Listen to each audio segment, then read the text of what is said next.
and were giving remains to family members in a plastic bag. So if we look at some of the crimes confessed by some 5 major paramilitary commanders, not necessarily the worst criminals, but 5 of them, including Salvatore Mancuso, who was the chief of the paramilitaries when they demobilized. So he has confessed 3,000, over 3,000, almost 4,000 crimes that produced more than 15,000 victims. So he is now in a federal prison in the US, accused of drug trafficking. When the paramilitaries were in the process of demobilizing, in one of the most obscure moments of that demobilization process, President Uribe decided to extradite several of them, around 10 if I remember correctly, to the United States.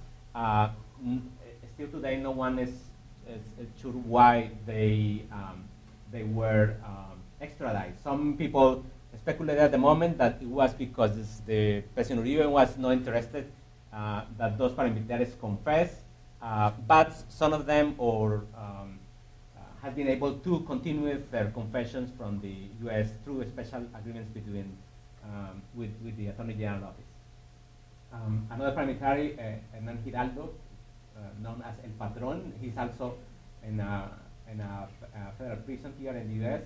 Ivan Roberto Duque, he's in a prison in Colombia.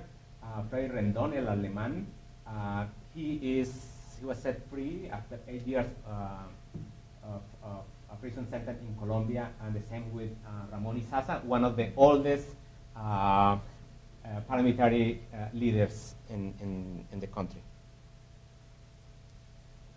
So, in this effort to bring truth to the victims, the Center of Historical Memory, a state institution that was created over the last several years, there have been signed agreements with low-ranking ex-paramilitaries so that they can also confess, not through the judiciary, but with the idea of keeping the historical memory. So far, 5,800 paramilitaries has felt their truth. And so it's a huge amount of information for future researchers interested in Colombia, interested in this type of topics, that Colombia is becoming a special place for that kind of studies.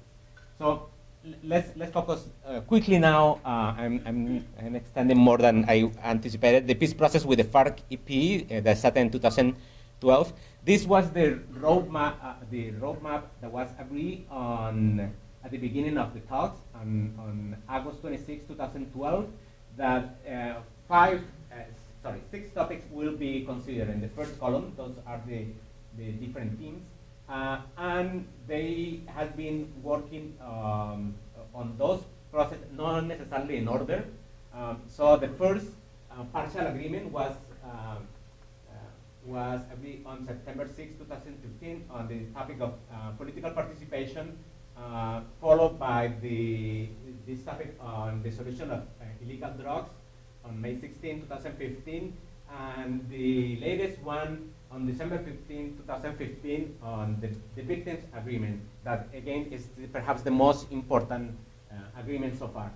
That, as I said at the beginning, it showed us and it showed Colombia, this process, my work. There are still 2 topics pending, but on December 15,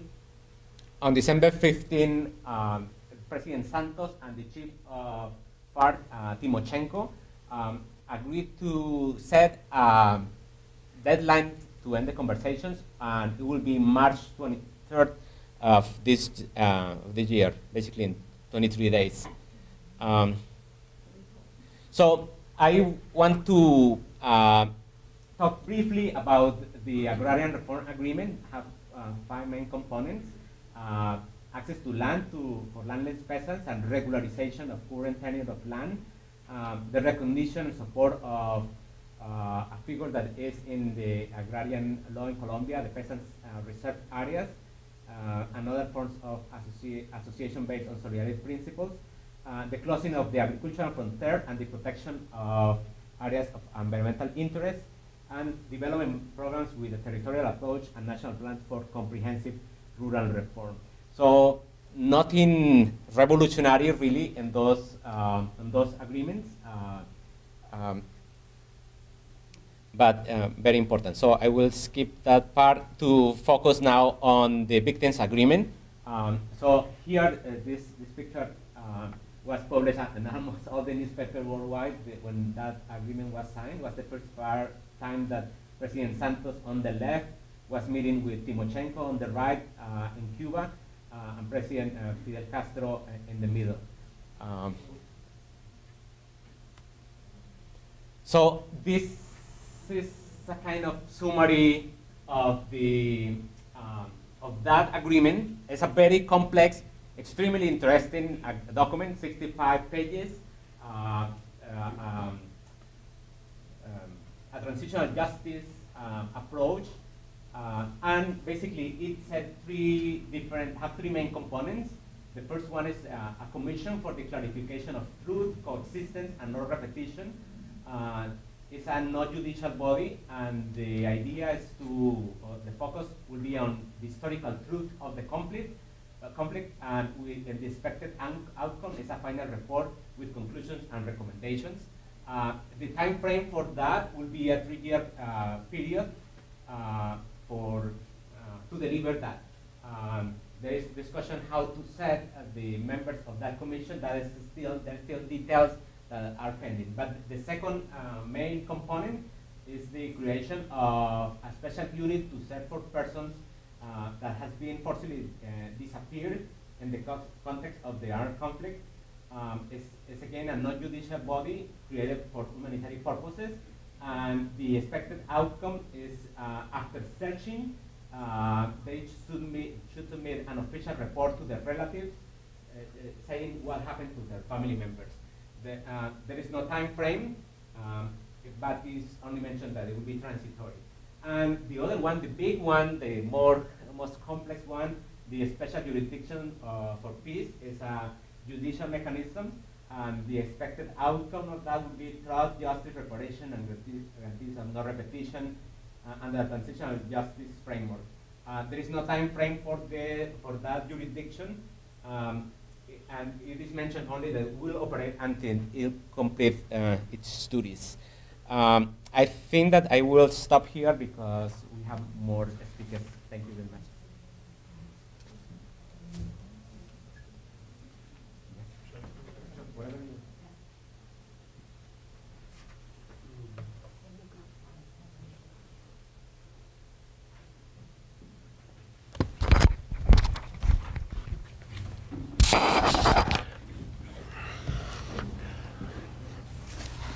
I want to present a few observations. We don't have a lot of time, and I'm going to be kind of brief in what I say.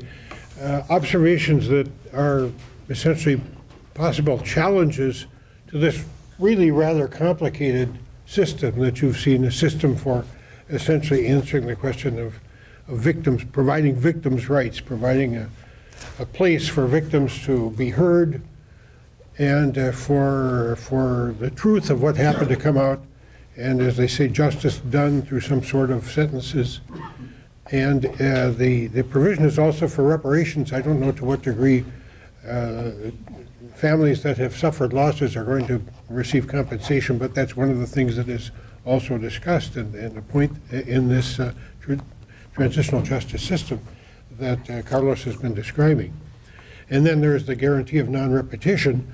And again, I think there are some real questions there. Some of the things that Cecilia pointed out about the way that the Patriotic Union people were treated when they came back from warfare and entered into civilian life and ran for public office, and 5,000 of those Patriotic Union people were murdered or had to leave the country. So there are real questions, and given the past in Colombia, there are questions about how this agreement is going to work out as far as peace in Colombia is concerned. There are certain focuses of difficulties that may be presented by this transitional justice system. First of all, we should mention that there's a substantial part of the Colombian political system and the electorate that's opposed to this.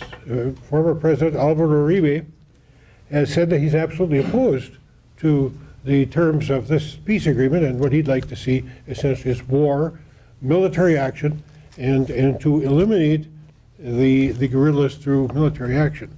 And I'd just like to say one thing about that. I think Cecilia mentioned it briefly. There really is a difficulty in seeing a future for guerrilla warfare, at least in a country like Colombia.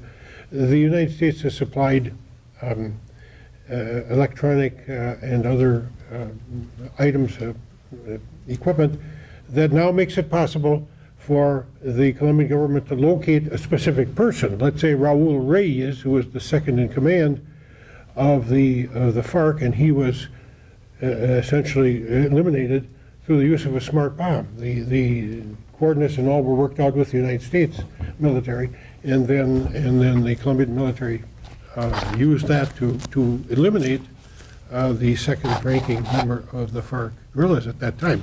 I think it's it essentially means that anybody and anywhere in the country can be located, and as Cecilia said, it doesn't matter if it's in the jungle with forest cover or whatever. People can be located, and I really think that that means that guerrilla warfare of the FARC or the ELN guerrillas, which is another guerrilla group in Colombia, I think that their future is really limited by that. And I think they know it, and I think that's why when the negotiations were underway, one of the leaders of the FARC was killed by the Colombian army, and the talks went on, even in spite of the fact that one of their important leaders was killed by the government, by the military.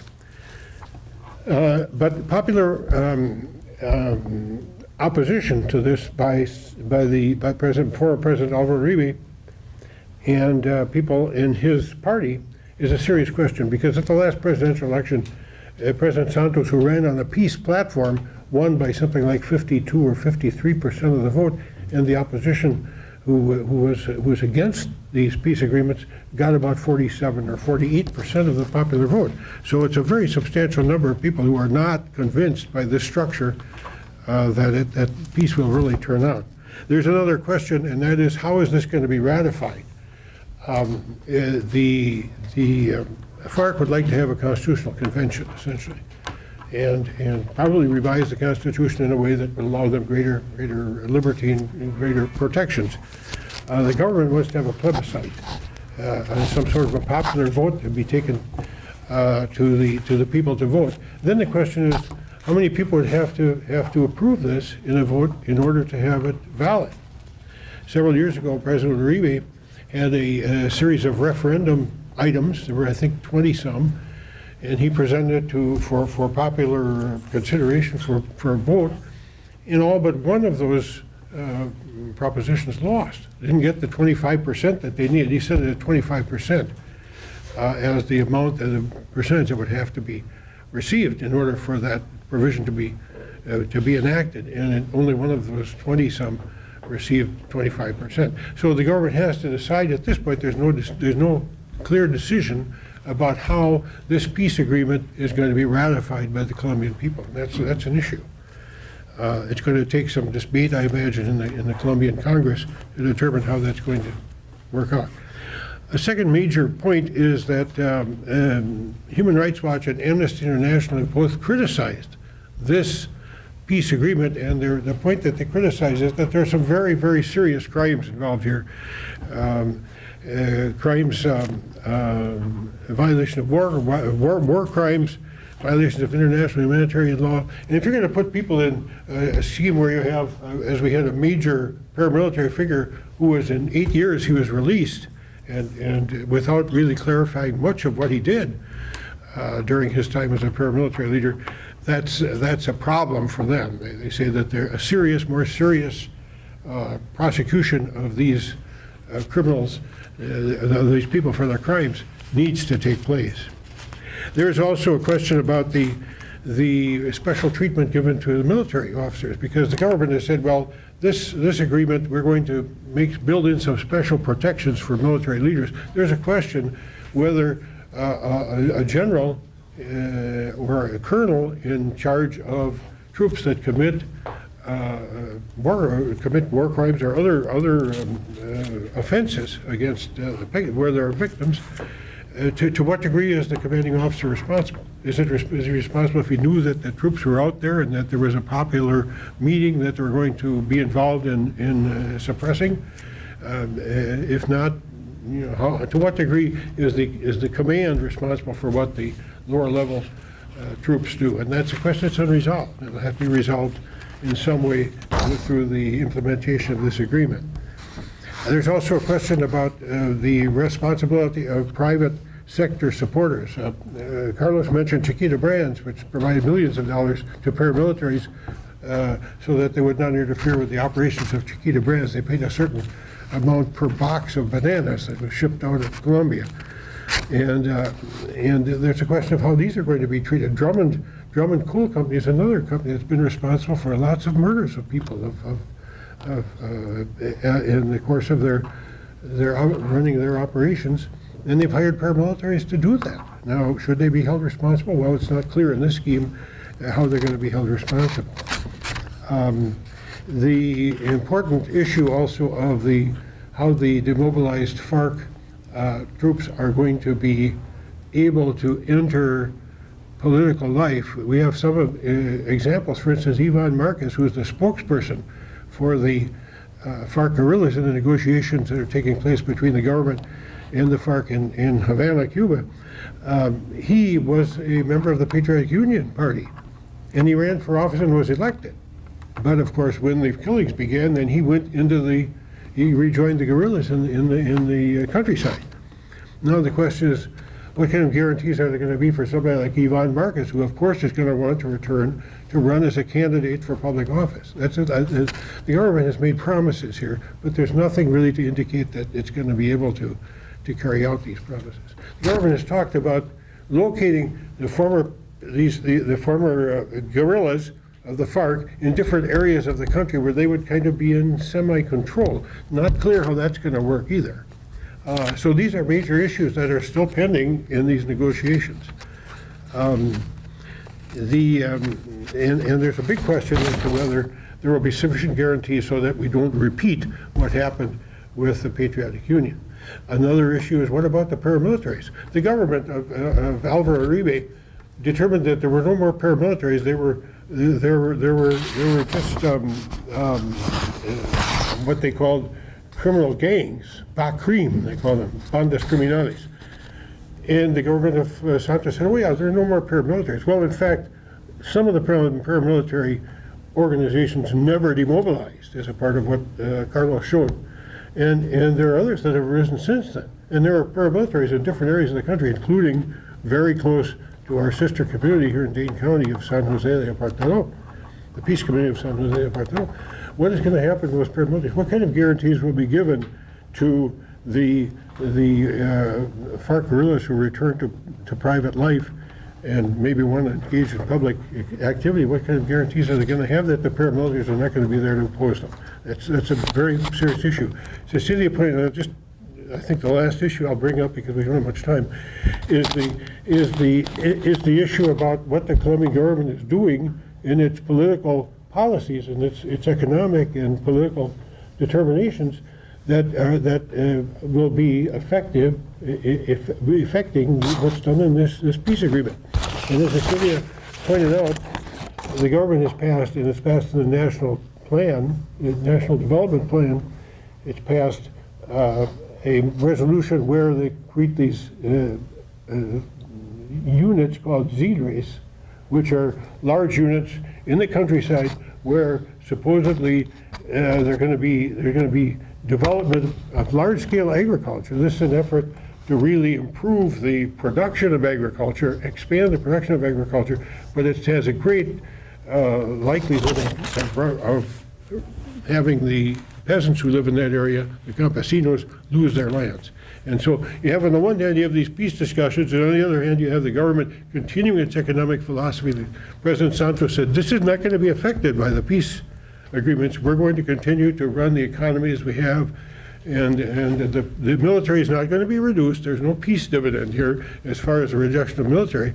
Colombia is even providing military training for other countries to use those military officers, the Colombian military officers. So there's a whole development of things on this side which don't exactly match what you would want by the peace agreement.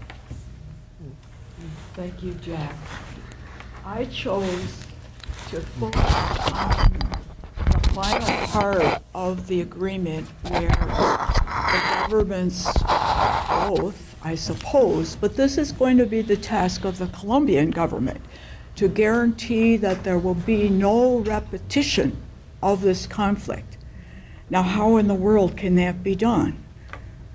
It would mean that the Colombian government, guilty of all the things that our three speakers have just described, would do a 180, a completely different kind of a government, one that goes out into the countryside, that doesn't leave the countryside to be ruled by guerrillas or paramilitaries, which has been pretty much the same for the campesinos. And as you saw in the chart of victims, I think that rather than fighting each other, you know, the whole idea of the paramilitaries was to kill the guerrillas. Well, mostly they just both killed the campesinos. It was a war of the poor against the poor. I want to talk about more bad news, because there's good news and bad news. And they've already done a good job with the bad news. And I think I have a little bit more, but I want to focus on why the government has to do a 180, be a different government than it's ever been before, and how maybe that can be done and why it has to be done. On his trip to Washington to accept U.S. aid for Paz Colombia, President Santos said that the goal would be rural economic development, to bring the government to those areas where it has been absent, to arrive with schools, hospitals, and rural roads.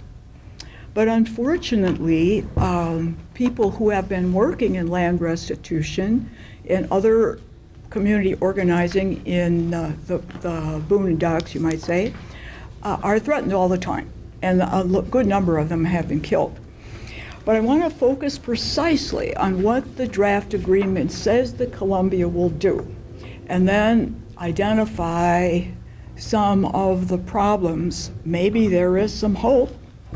One hope, I would say, is that they seem to know what's wrong. Whether they can do anything about it, I'm not sure.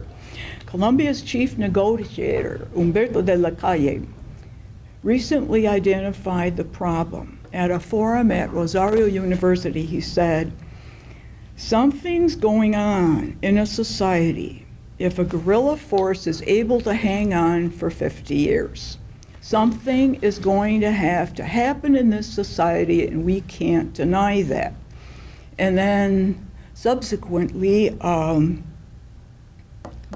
the other one, Sergio Jaramillo, the head of peace, said that, you know, in the past we haven't done a very good job of that. Probably wins the award for the understatement of the year, the decade.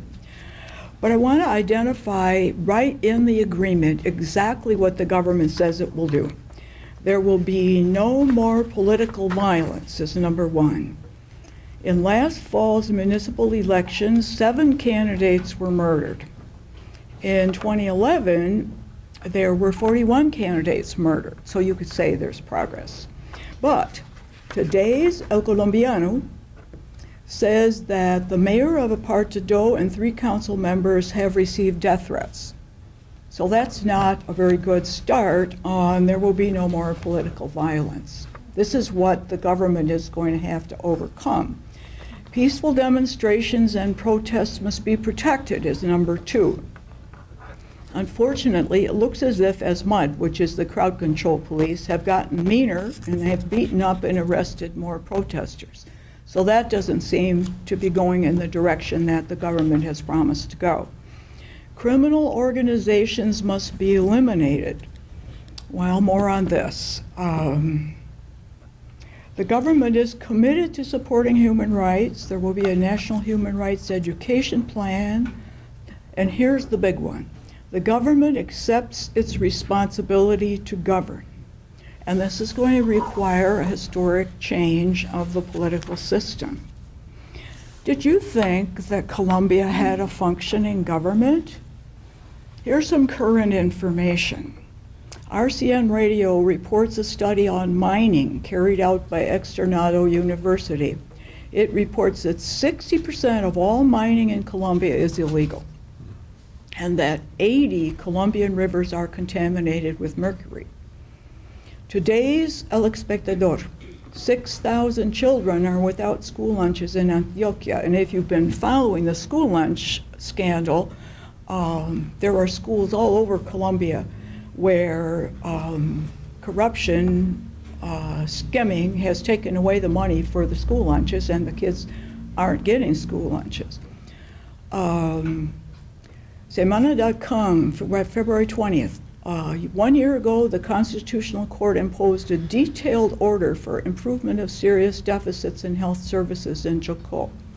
As of this date, almost all of the court's order has been ignored. Recent revelation that prison inmates have killed a good number of inmates, I think it's in the hundreds, and cut them into pieces. The papers haven't covered this scandal to the extent that I thought they might. I even saw something in a U.S. paper on this particular scandal, and you don't see much in U.S. papers about Colombia. So the absence of the central government has left hundreds of thousands of country people at the mercy of corrupt local officials, paramilitaries, and criminal gangs. I don't want to talk quite as much about the gangs, but just about the government. Mancuso put it in an interview. 35% of the Congress was elected in areas where there were states of the self-defense, that's the paramilitaries. In those states, we were the ones collecting taxes. We delivered justice. We had the military and territorial control of the region, and all the people who wanted to go into politics had to come and deal with the political representatives we had there. This is Mancuso. Today, in Noticias Uno, which is the progressive radio station, General Rito Alejo del Rio, our friend from the 17th Brigade in Carepa, according to Don Berna, who is one of the highest paramilitaries, that Rito Alejo was actually a member of the paramilitary's governing board. More on that. That'll be interesting. Here's another detail about paramilitary. Now, we're not talking about atrocities, although I'm sure they were there, just about the government. Paramilitary leader Martin Llanos, and this is in the Department of Casanare. He lists the following rules. If you wanted to be a mayor in his area, here's what you had to do. Give 50% of the municipality budget to be managed by the paramilitaries. Give 10% of each and every contract of the municipality to the paramilitaries. Mandatory attendance at all the meetings called by the paramilitaries. Inclusion of the paramilitary peasants of Casanare, those in every infrastructure project. And as we have already heard, when they were demobilized, the senior leaders are in prison, and their actual number on the ground has doubled in Urabá. Urabá is the area where we who visit with the sister community, the peace community of San Jose de Apartadón, they report regularly on the prevalence of the paramilitaries in their area. Although the latest thing that the colonel in charge of the 17th Brigade said, well, there aren't any, but there might be a few, but they don't harm anybody, except we know they kill people. But I just want to have one more item. Did I have, oh yes, this paramilitary group put forth, it's a Jose Luis Zuliaga Front.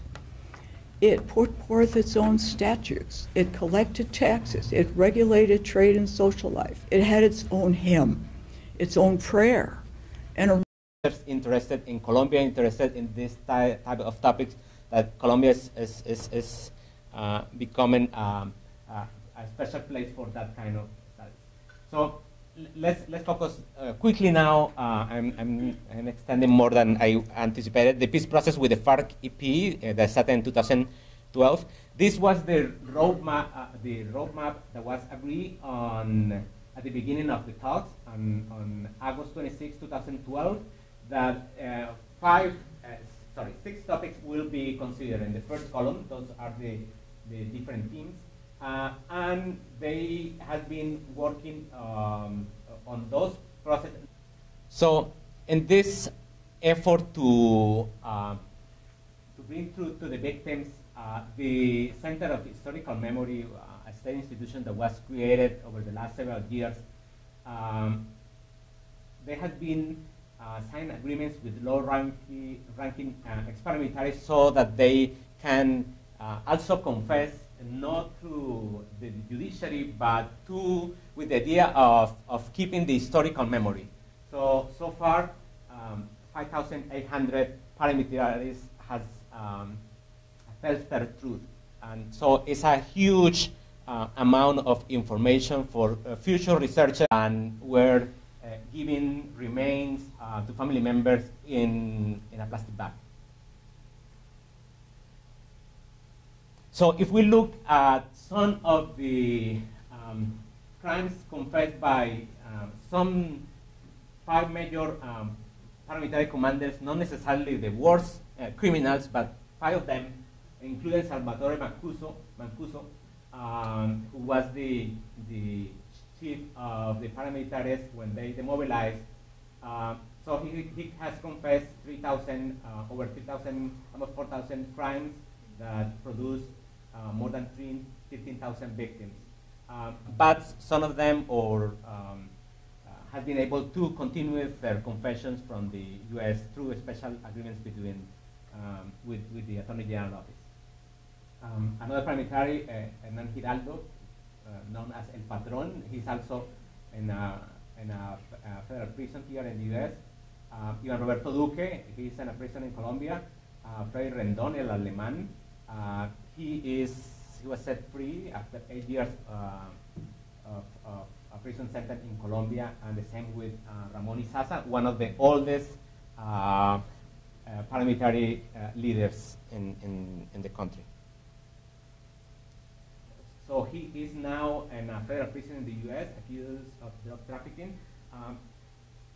When the paramilitaries were in the process of demobilizing, in one of the most obscure moments of that demobilization process, President Uribe decided to extradite several of them, around 10 if I remember correctly, to the United States.